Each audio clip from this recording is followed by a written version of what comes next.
Hello students, मैं वैभव अपने channel निबेड़ knob में आपका स्वागत करता हूं। ये चैनल 10th, 11th और 12th क्लास के मैथ्स सब्जेक्ट के लिए डेडिकेटेड है। अगर आपको मेरा काम पसंद आए तो प्लीज़ वीडियोस को शेयर कीजिए, क्योंकि मेरा मोट्टो ही है क्वालिटी एजुकेशन सबका अधिकार।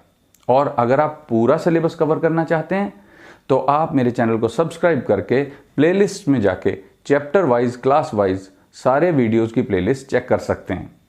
और अब तो आप निबेड़ नॉब को इंस्टाग्राम पे भी फॉलो कर सकते हैं। तो चलिए आज का लेक्चर शुरू करें।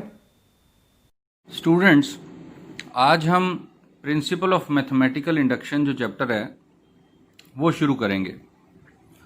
तो इस चैप्टर के नाम को पहले हमें समझ लेना चाहिए। इस चैप्टर के नाम में सबसे पहले तो ये है कि इंडक्शन, ये इंडक्शन का चैप्टर है, मैथमेटिकल इंडक्शन का। तो हम ऐसा करते हैं, पहले इस वर्ड को समझते हैं कि इंडक्शन का क्या मतलब होता है। अगर तुमने फिज़िक्स को इंटरेस्ट से पढ़ा है, साइंस पढ़ा है, तो तुम ये जानते होगे कि एक आयरन का पीस जो है, आयरन पीस जब वो पास आता है किसी मैग्नेट के, अब मेरे मैग्नेट के स्पेलिंग गलत भी हो सकते हैं, आई एम सॉरी, लेकिन जो मैं कह रहा हूं उसको समझने की कोशिश करना कि जब आयरन का पीस किसी मैग्नेट के पास लाते हैं हम, तो ये आयरन का पीस भी क्या बन जाता है, एक मैग्नेट ही बन जाता है, सिर्फ पास लाने पे या साथ में रख देने से। हमने कोई भी केमिकल चेंज आयरन में खुद नहीं किया, लेकिन वो अपने आप हो गया, तो ये मैग्नेट बन गया। इस फिनोमिना को फिजिक्स में इंडक्शन बोलते हैं। अपने आप हो जाना, पास आने पर, किसी खास जगह पर होने पर। जैसे कि हम मैथमेटिकल इंडक्शन की बात करें, इंडक्शन तो अब तुम्हें समझ में आ गया कि इंडक्शन होती क्या है। अब हम बात करते हैं मैथमेटिकल इंडक्शन की। तो अब मैथमेटिकल इंडक्शन का कंसेप्ट क्या है, देखो बिल्डअप कैसे होता है। एक साइकिल स्टैंड अगर तुमने देखे हो कभी, आजकल बहुत कम देखने को मिलते हैं। साइकिल स्टैंड में क्या होता है, ऐसे साइकिल्स खड़ी हुई होती हैं, बहुत सारी साइकिल्स एक लाइन में खड़ी हैं। अब तुम जानते हो कि मैंने अगर एक साइकिल गिरा दी तो ये सारी साइकिल्स गिरती जाएंगी और लास्ट वाली साइकिल भी अपने आप गिरेगी। ये साइकिल गिरेगी जरूर, लेकिन मैंने इसे नहीं गिराया, मैंने सिर्फ इसको गिराया, एक को, और इसके असर से सारी साइकिल्स गिर गई। तो क्या हो रहा है, यहां भी इंडक्शन हो रही है। ये अपनी पोजीशन की वजह से गिर रही हैं कि ये पोजीशन इसकी पास है, अगर दूर होती तो इंडक्शन ना होती। जैसे आजकल एक बीमारी फैली हुई है, कोरोना वायरस, वो भी एक इंडक्शन की तरह ही है। इसी तरह का एग्जाम्पल देते हैं टीवी में भी कि पास रहने से ये फैलती जाएगी, अगर यहां गैप बन जाए तो फिर आगे नहीं फैलेगी। तो हमारे मैथमेटिकल इंडक्शन का प्रिंसिपल क्या है, प्रिंसिपल मतलब सिद्धांत, कि मैथमेटिकल इंडक्शन का सिद्धांत क्या है।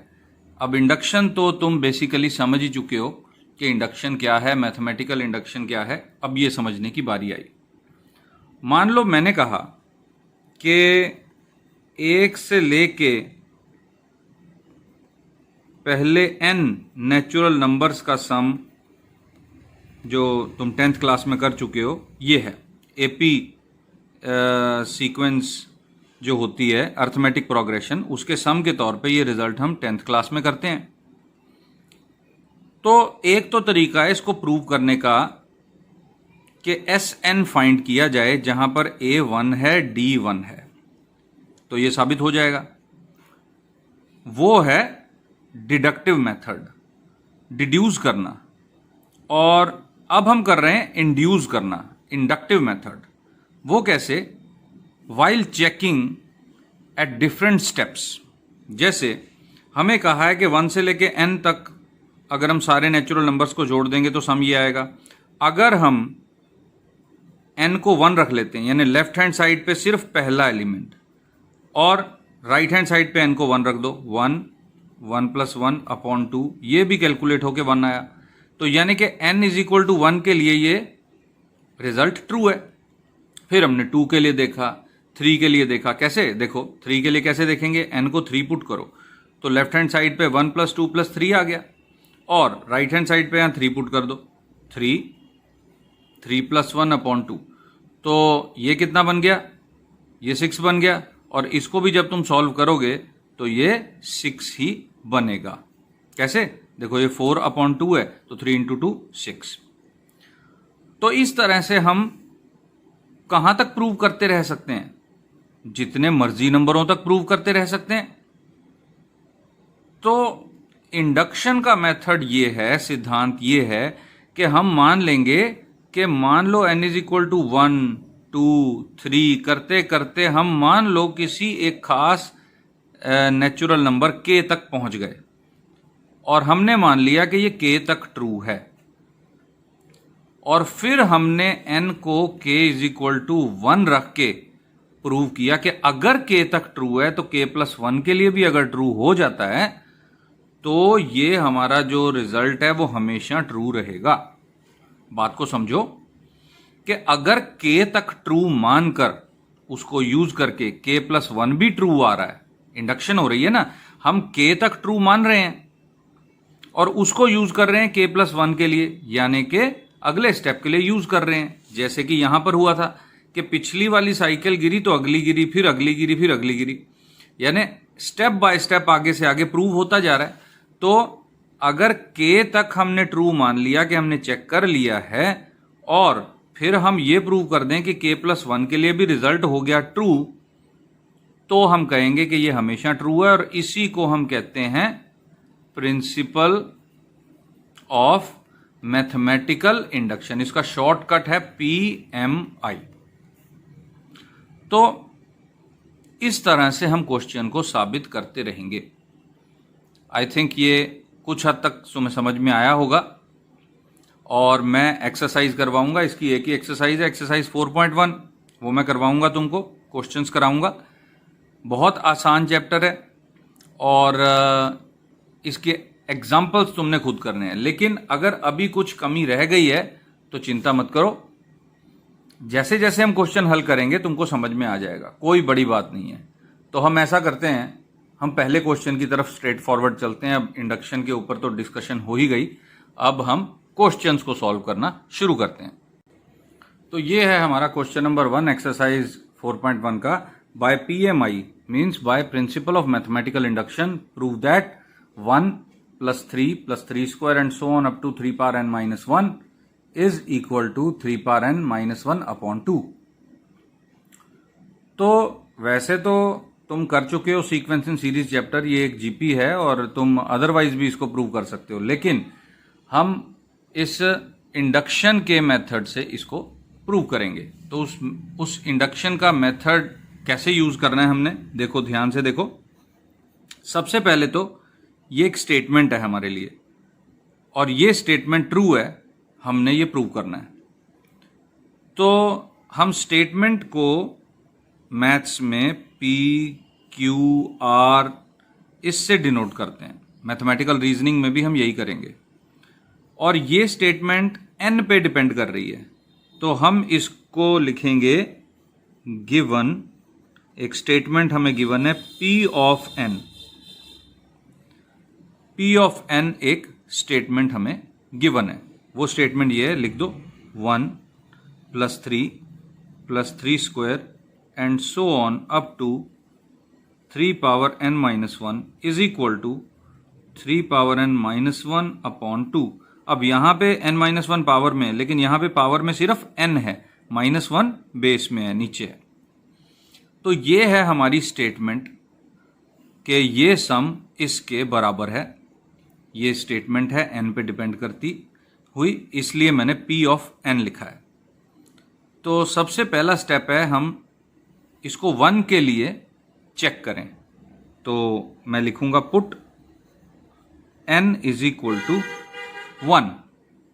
n को 1 पुट करने का मतलब क्या है, लेफ्ट हैंड साइड पे पहला नंबर लिखना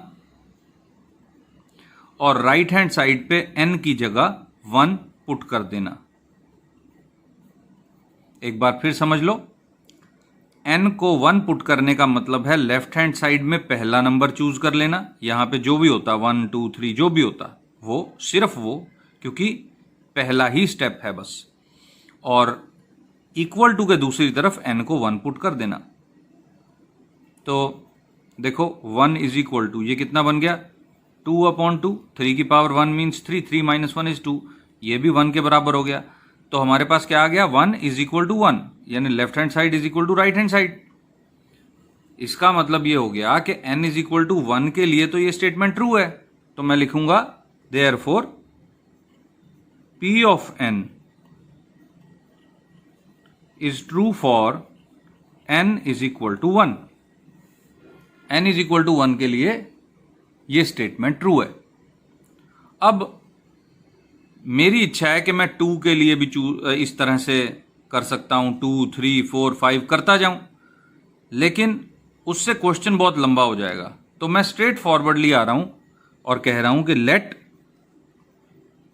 p of n be true for n is equal to 1 2 3 and so on up to k। हमने 2 के लिए भी प्रूव करके देख लिया, 3 के लिए भी चेक कर लिया, और करते करते अब हमने मान लिया कि मान लो k तक ये रिजल्ट हमारा ट्रू है।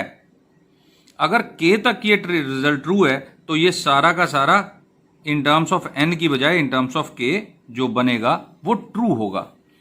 अभी तक ये ट्रू है हम नहीं जानते, हमने तो 1 से लेके k तक के लिए प्रूव किया है कि ये ट्रू है।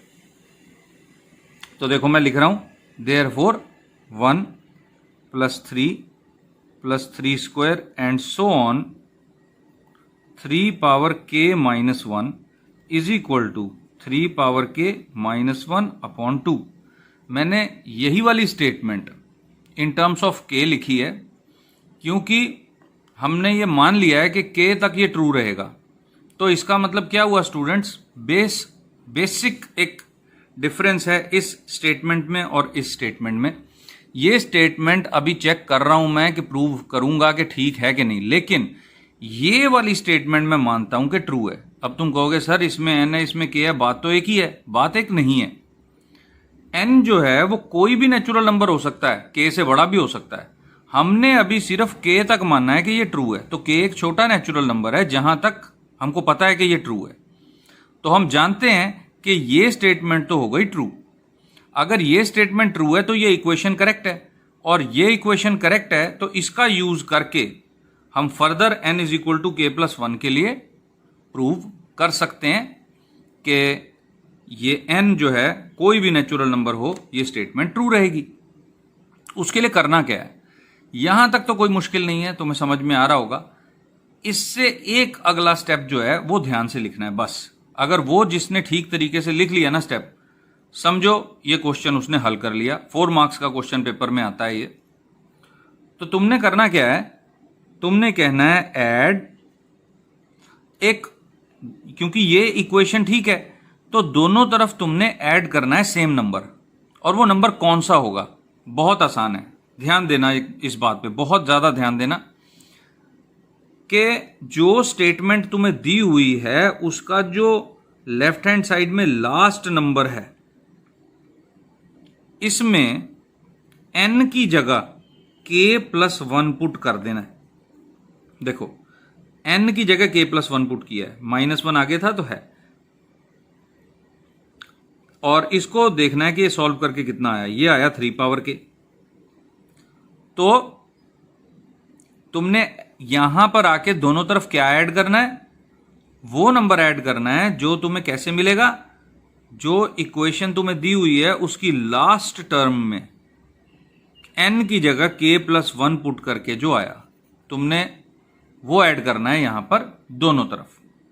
तो मैंने कहा add 3 power k on both sides, या इसको इस तरह समझ लो कि ये 3 पावर 0 था, ये 3 पावर 1, ये 3 पावर 2, ये 3 पावर k - 1। तो एक अगली टर्म क्या आएगी 3 पावर k, वो दोनों तरफ ऐड करनी है। कई बार ये चीज समझ नहीं आती स्टूडेंट को कि अगली टर्म कौन सी है, तो उसके लिए हम ये कहते हैं स्टूडेंट्स को कि जो लास्ट टर्म है क्वेश्चन में लेफ्ट हैंड साइड में, उसमें n की जगह k+1 पुट करके देखो, जो बन गया वो दोनों तरफ ऐड कर दो यहां पर। तो मैं ऐड करता हूं, देखो 1 + 3 + 3 square and so on up to 3 power k - 1 + 3 power k is equal to 3 power k - 1/2, ये तो पहले ही था, प्लस 3 पावर k। देखो अब ये इक्वेशन तो ट्रू है हमारे हिसाब से, और दोनों तरफ बराबर नंबर ऐड करने की वजह से ये इक्वेशन भी ठीक है, ट्रू है। तो हमने बस करना ये है अब कि यहां पर n की जगह k+1 दिखना चाहिए सॉल्व करके, इस टर्म को सॉल्व करने के बाद, जो कि हमें दिखेगा। देखो इज इक्वल टू, अब यहां पे 2 एलसीएम ले लिया जाए, 3 power k -1 + 2 into 3 power k whole upon 2। ठीक है स्टूडेंट्स, आई थिंक समझ में आ गया होगा। ये 3 पावर k अपॉन 1 था, एलसीएम ले लिया, 2 इधर मल्टीप्लाई, 1 इधर मल्टीप्लाई। 2 इंटू 3 पावर k जो होता है वो 6 पावर k नहीं होता, ध्यान रखना इस बात का, समझा रहा हूं। देखो 2 इंटू 3 पावर k अलग है और 6 पावर k एक अलग नंबर होता है। 6 पावर k क्या होता है? 2 power k into 3 power k, ये होता है 6 पावर k। लेकिन यहां पर सिर्फ 3 पावर k को ट्वाइस किया है, दुगना किया है, 2 पावर k मल्टीप्लाई नहीं किया, तो 2 इंटू 3 पावर k ऐसे ही रहेगा, is equal to 3 power k दो टर्म्स में आ रहा है, तो मैंने क्या किया, 3 पावर k कॉमन ले लिया, इसमें से 1 बचा, प्लस यहां से 2 बचा, और ये -1 मैंने यहां लिख दिया अपॉन 2। तो अब ये क्या बन गया, देखो 3 पावर k इंटू 3 -1 अपॉन 2, 1 + 2 3 हो गया। तो 3 पावर k इंटू 3 कितना बन गया? ये बन गया 3 पावर k + 1 -1 अपॉन 2। ठीक है स्टूडेंट्स, बेस सेम हो तो पावर एड अप हो जाती हैं। यहां पे पावर 1 है 3 की, तो k + 1 हो गई पावर। तो देखो अब यहां पर हमने k + 1 पुट किया था, तो फॉर्मूले के हिसाब से यहां भी k + 1 पुट हो जाना चाहिए था, जो कि बन गया। देखो यहां 3 की पावर n की बजाय k + 1 आ गई, यानी कि ये स्टेटमेंट जो है p ऑफ n, ये k + 1 के लिए भी ट्रू हो गई। तो तुम लिखोगे therefore p of n is true for n is equal to k + 1, इसके लिए भी ट्रू है। तो तुम्हारा रिजल्ट आ गया, यानी कि प्रिंसिपल ऑफ मैथमेटिकल इंडक्शन की मदद से हमने प्रूव कर दिया, हेंस p ऑफ n यानी कि जो हमारी स्टेटमेंट थी इज ट्रू, ये ट्रू है किनके लिए? For all n natural numbers. और इस तरह से ये क्वेश्चन हो गया खत्म। एक बार फिर देख लो, देखो हमें क्वेश्चन दिया था कि इंडक्शन के मेथड से प्रूव करो कि ये सम हमेशा इतना ही रहेगा। हमने क्या किया, हमने इसको एक स्टेटमेंट माना और इस स्टेटमेंट में n की जगह 1 पुट किया। n की जगह 1 पुट करने का मतलब है लेफ्ट हैंड साइड की टर्म्स में से पहली टर्म लेना और इक्वल टू के बाद n को 1 पुट करना, ये दोनों बराबर होने चाहिए। तो हमने देखा वो बराबर आ गए, इसका मतलब हमने कहा कि ये जो स्टेटमेंट है p ऑफ n, ये n इज इक्वल टू 1 के लिए ट्रू है। उसके बाद हमने ये मान लिया कि k तक ये ट्रू चलेगी, हमारे सम दोनों तरफ के बराबर आएंगे।